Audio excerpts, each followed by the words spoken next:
Hello, welcome to the channel and thanks for joining me.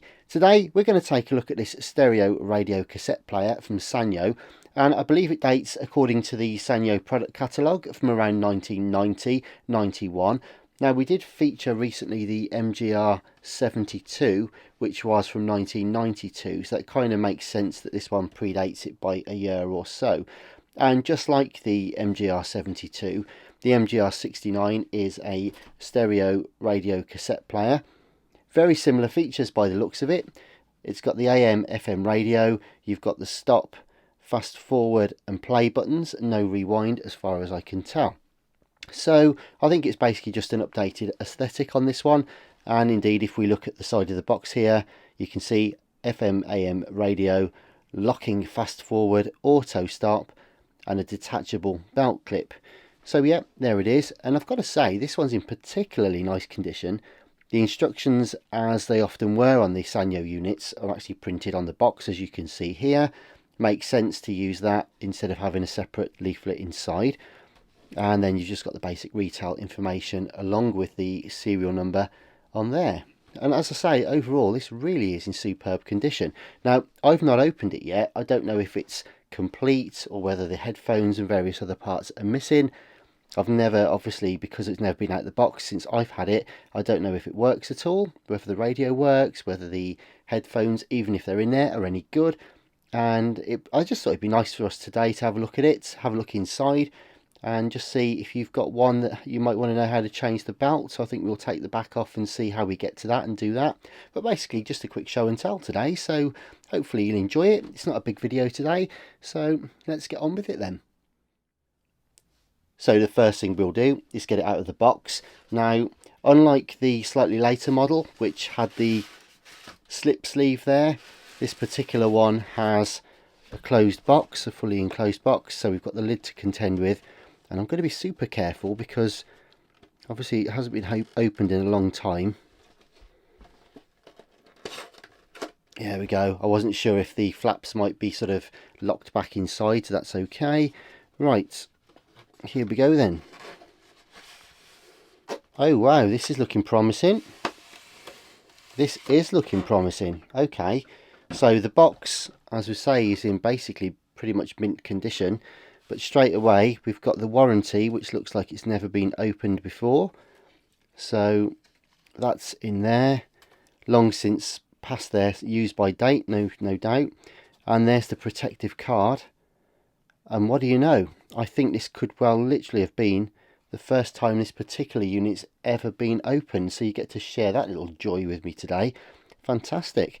Okay, well, the polystyrene, obviously not sort of broken or faded in any way, which is fantastic. And here we go then. So what have we got? All right. Yeah, no, this has definitely not been opened before. This is literally brand new. That's fantastic. Okay, so here are the headphones with the factory seal on the cable just there. Always nice actually when you get a brand new one. It's nice to know as a reference, if nothing else, how everything goes back, because over the years various parts get lost or get shoved in a box and people kind of cram them in and wedge them into the box and hope for the best. It's nice to know how they were actually factory packaged in the first place. So there we go then. Right, anyway, yeah, and you can see the way that bag is formed around those. That's never even been out of the bag before. So this is I should really be cueing some Tecmo-esque kind of peel back music for this, but I'll leave that to him. He's the expert in such things. But anyways, look at these. Nice. Okay, nothing particularly special about the headphones themselves. They are the wire band and plastic stereo headphones of the day. But just the fact that these are literally brand new, and this is the first time someone's held these probably since they were made, 30 odd years ago. So that's just really superb. And I've got to say, the foam has lasted quite well as well. Well, I say quite well. They're perfect. Quite often the foams on these can deteriorate and the box is full of like black powder. But no, they're fantastic. And I know I'm dwelling a bit on the headphones, but just nice to have literally a brand new pair out of the bag for the very first time. So that's pretty cool. Alrighty, so anyway, that moves us on to the main unit. Oh, look at this. Untouched by human hand. Since the day it was made. In fact, that might be a thumbprint on the back, maybe from the person that put it in the bag originally. Wow. Gosh, I'm going to try and bring this up for you to see a bit closer. Normally I do a deep clean and a polish on all my units, but look at this. This really is just like new. Well, what we're talking about, it is new. Wow, fantastic. So anyway, we've got the master tape switch just here for tape and radio. You've got an external DC there, which is a 3 volt, and that should be a positive pin. Yep. So we've got a positive pin, DC 3 volts there, because of course it takes 2 batteries, which go like so. So that's that. We'll try all this in a minute anyway. In fact, I'll leave the battery cover off because we'll get some batteries in a second. So you've got play, fast forward and stop. Just the 3 controls there. So if you wanted to rewind it, you're out of luck because you'd have to turn it over and fast forward it and hope for the best. Wow. Okay, so you've got like a faux speaker or microphone sort of grill thing there. And there's your radio tuning. Oh yes, there we go.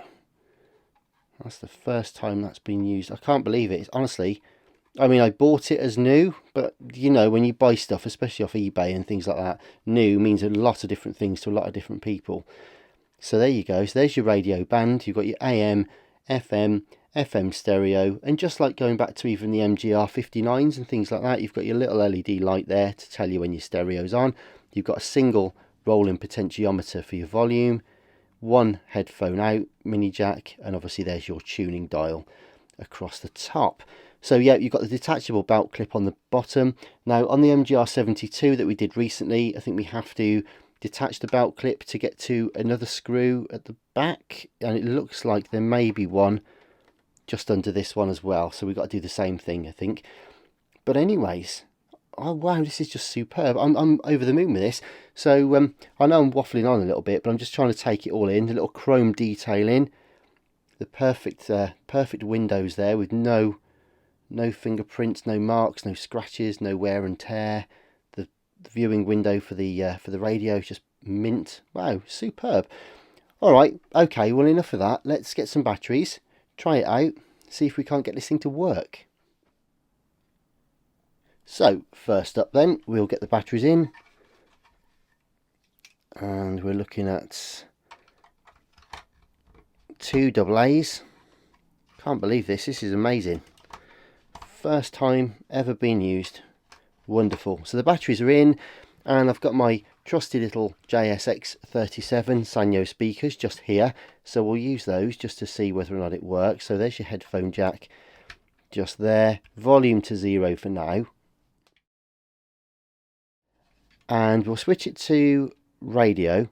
I'm not expecting much to happen with the radio because these lights do play up with the FM in particular, but let's just see.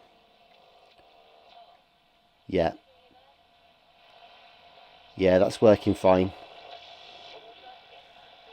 Lovely. In fact, I'm just going to drop the lights just to prove that it will work all right. So we're now almost in the dark, but at least we'll better hear the radio. There we go. And you can see the FM stereo light coming on. Good, right, let's get the lights back on and we'll try the tape. So, just a cursory check inside. Yep, looks all nice and clean. We know it's new, we know it's clean, but it's always nice just to check before we put the tape in. And the tape selector switch is there, volume to 0, press play, and we're away.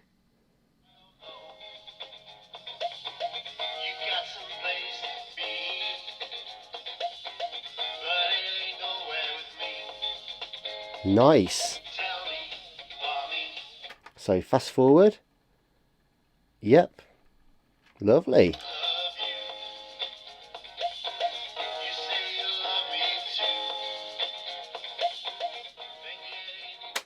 Wow, that's really cool. So it works fine, the belt's fine, everything's okay. Alright, well, what I will do then, real quick, is actually plug this back in. I'm just going to plug it into DC now.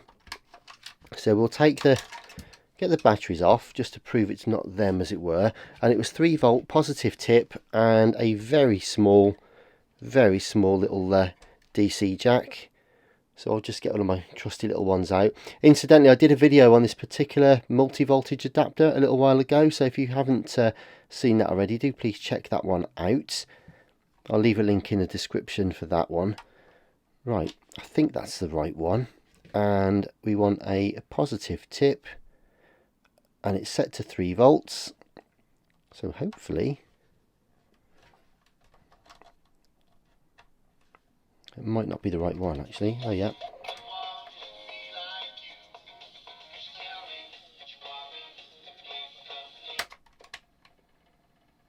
Yep, fast forward.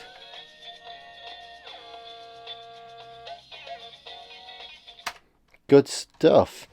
So, fantastic. Well, that's really good news. So, it all works out of the box. The belt hasn't degenerated, as it were, over the years. However, I think it might be nice just to take a quick look inside. Let's assume the belt had gone nasty, then we can just have a look just to see if we're able to fix it quite easily. And we shouldn't need much more than a small screwdriver and a coin. Screwdrivers I have. I'm a little short of coins, so, and we're hoping to get the channel monetized at some point in the near future if we can. So do please don't forget to share and subscribe if you haven't already. We've got loads of Walkmans, we've got boomboxes, projects on the go, we've got 8-tracks, vintage electronic games, all that kind of stuff. So do spread the word and share the love. And the coin, I'm going to try and use this coin. And this is a 10 Pfennig, so this is an old an old German, I think, coin here, and I found this attached to a speaker recently. There we go, that's how you get the belt clip off. I found this thing attached to a speaker on a unit that I refurbished recently. It's amazing. I collect all sorts of random things. I've got, you know, washers and all sorts of stuff that I've got on the side here that literally stick to the magnets inside. So yeah, I just kind of collect random stuff like that. But anyway, here we go. So yeah, if you like the video, and you know, please help spread the word, as it were. And also I've got a link for Buy Me a Coffee as well, which I'll put in the description if you want to bung a couple of quid my way to help towards the cost of sort of producing the videos and the spares and materials and stuff. Would be massively appreciated. No obligation, of course. You're more than welcome to sit back and kick back and enjoy or otherwise this video for absolutely nothing. That's your prerogative, and you're more than welcome either way. Just thought I'd mention it. But anyway, here's the belt then. So in answer to the question about the main drive belt on this, is it hard to get to? No. Is it hard to replace? Absolutely not. There it is. Now this particular one is a little bit misshapen. It's a bit misformed.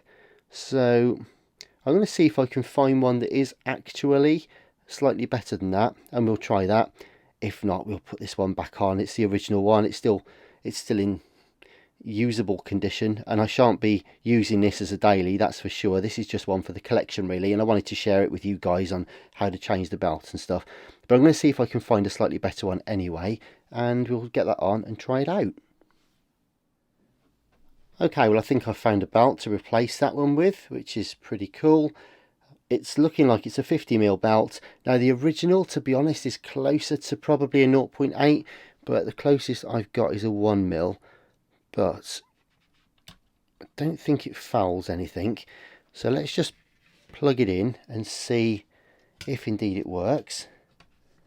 Sometimes with a slightly different size belt, you'll find that you might need to adjust the tape speed a tiny little bit. Now, a lot of the belts that were made back in the day aren't necessarily available directly these days, so sometimes you have to have one that's slightly different in outer dimension, or slightly thinner wall diameter, or something, or slightly thicker. You just kind of have to see what's out there and hope for the best in some respects. But anyway, let's see if we can get this tape on with the new belt, see if it works. Oops, put the power in, that would help, wouldn't it? There we go. And play.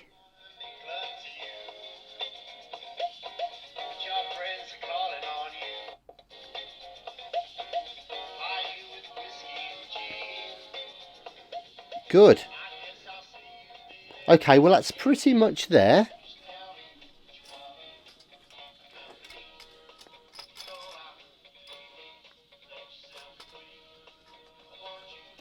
That's pretty much there, but if you want to,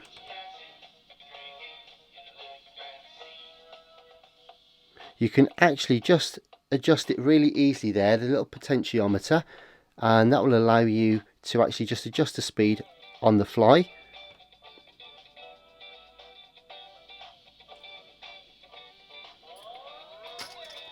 There we go.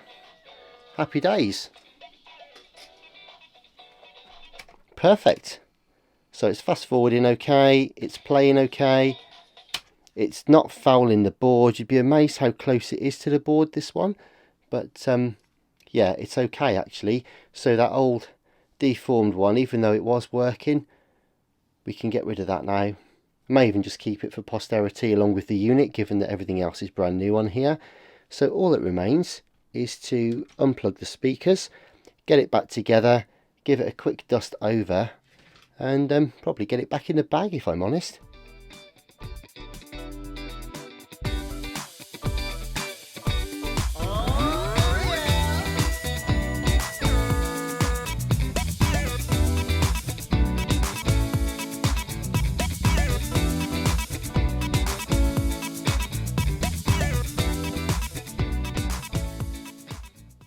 And just a very quick note, incidentally, should you want to change the speed at all without having to open any of it up, you can just put the tiny little screwdriver in the purpose-built hole in the back of the casing just there, and that will allow you to make any modifications on the fly as necessary. So here it is then, the Sanyo MGR69, all the way from 1990, so what, 33 years old now. And when I say new, I mean literally new old stock. And there was no one more surprised than me to buy something advertised as new from eBay and actually receive something that basically was new. We saw it being unboxed for the first time ever. Headphones are literally new, the warranty card's in there.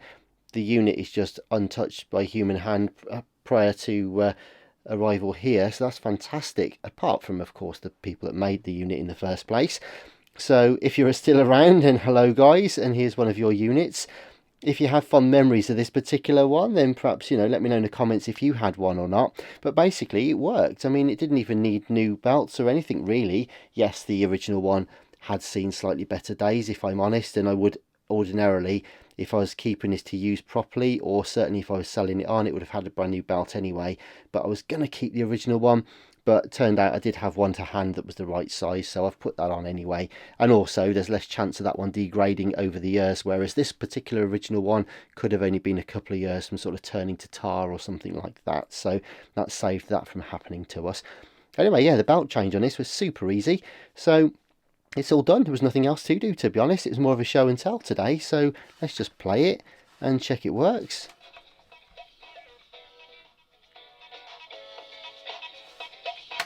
Perfect. So it's playing nicely, it fast forwards nicely, there's no crackle from the volume or anything. Nothing at all to fix today, just a quick show and tell. So I hope you enjoyed it. Thank you very much for watching, really appreciate your help guys, and please do consider subscribing if you don't already, and to those that do, thank you very much indeed.